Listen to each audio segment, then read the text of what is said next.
ഒടേതമ്പുരാൻ ഇത്രയും വലിയ സമ്പത്തും ഇത്രയും വലിയ സൗഭാഗ്യവും നിത്യേന അനുഭവിക്കാൻ കയ്യിൽ തന്നു വിട്ടിട്ട് ആ പൊതി എവിടെയോ മറന്ന് ബാക്കി പൊതികളുമായി നടക്കുന്ന മനുഷ്യൻ്റെ ഗതി. അതുകൊണ്ട് ആദ്യം നന്നായി ഉറങ്ങി ശീലിക്കണം. ഉറക്കത്തിലേക്ക് ശാന്തമായി പ്രവേശിക്കണം. ഇനി ഉറക്കത്തെ അതിജീവിക്കണം. അശാന്തമായ ജാഗ്രത്തിൻ്റെ ബാക്കി പത്രങ്ങളാണ് സ്വപ്നങ്ങൾ. സ്വപ്നസ്ഥാനത്തിൽ ഏകാന്തമായാണ് അവൻ സഞ്ചരിക്കുന്നത്. അപ്പോൾ അങ്ങനെ സഞ്ചരിക്കുന്ന സമയത്ത് ആ സ്വപ്നെ മഹീമാനം അനുഭവതി. യദൃഷ്ടം ദൃഷ്ടം അനുപശ്യതി. ശ്രുതം ഏവ അനുശൃണോതി. ദേശ ദിഗന്തരശ്ച പ്രത്യനുഭൂതം പ്രത്യനുഭവതി. ദൃഷ്ടം ച അദൃഷ്ടം ച ശ്രുതം ച അശ്രുതം ച അനുഭൂതം ച അനനുഭൂതം ച സച്ച അസച്ച സർവം പശ്യതി സർവഃ പശ്യതി.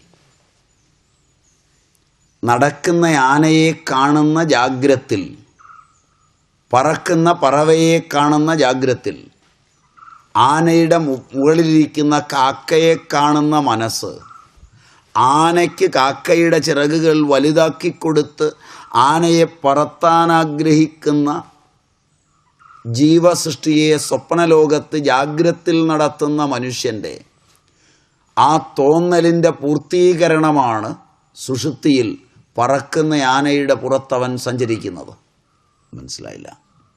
കണ്ടതും കാണാത്തതും ചേർത്തു വെച്ച് കാണുക, കേട്ടതും കേൾക്കാത്തതും ചേർത്തു വെച്ച് കേൾക്കുക, അനുഭവിച്ചതും അനുഭവിക്കാത്തതും ചേർത്തു വെച്ച് അനുഭവിക്കുക.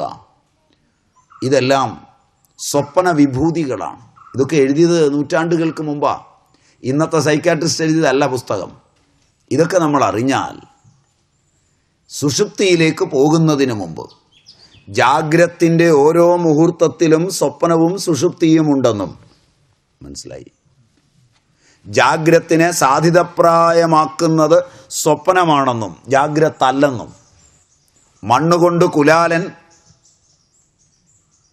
ഘടവും കൂജയും പാനിയുമെല്ലാം സൃഷ്ടിക്കുമ്പോൾ അതിൻ്റെ ആകൃതി അവൻ്റെ കൈത്തണ്ടയിൽ രൂപാന്തരപ്പെടുന്നത് ജാഗ്രത്തിലല്ല, സ്വപ്നത്തിലാണ്. അവൻ്റെ കൈത്തലത്തിലല്ല മണ്ണ് കറങ്ങുന്നത്, അവൻ്റെ കൈത്തലത്തിൻ്റെ മൂമെൻറ്റിലും കുലാലചക്രത്തിൻ്റെ കറക്കത്തിലുമാണെങ്കിലും കുലാലചക്രവും ആ കറക്കുന്ന കൈയുമല്ല, മറിച്ച് ആ കറക്കത്തെ നിയന്ത്രിക്കുന്നൊരു സ്വപ്നവും അതിൻ്റെ പിന്നിലെ ഒരു സുഷുപ്തിയുമാണ്.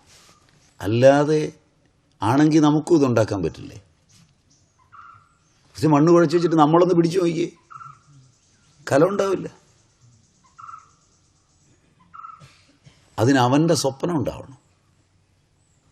അറിവ് എന്നൊരു സാധനമില്ല ഈ പ്രപഞ്ചത്തെ സംബന്ധിച്ച്. സ്വപ്നവും ജാഗ്രതയും ഉള്ളൂ. ഒരു കുഞ്ഞിൻ്റെ സ്വപ്നമാണ് വിദ്യാഭ്യാസം കൊണ്ട് ഉണർത്തിവിടുന്നത്. അത് ഉണർത്താത്തവൻ ഇതൊക്കെ പഠിച്ചിട്ട് പോവുകയുള്ളൂ, ഒന്നും സൃഷ്ടിക്കില്ല. 1000 പേരെ MSc പഠിപ്പിച്ചു വിട്ടാൽ അതിലൊരുത്തൻ മാത്രമേ ആ പഠിച്ച സബ്ജക്റ്റിൽ എന്തെങ്കിലും ചെയ്യാറുള്ളൂ. ശരിയല്ല. അവനിൽ മാത്രമേ സ്വപ്നമുള്ളൂ. മറ്റവൻ പരീക്ഷ എഴുതിയിട്ടുണ്ട്, ഇതാ പിടിച്ചോ സർട്ടിഫിക്കറ്റും ഉണ്ട്, പക്ഷെ സ്വപ്നമില്ല.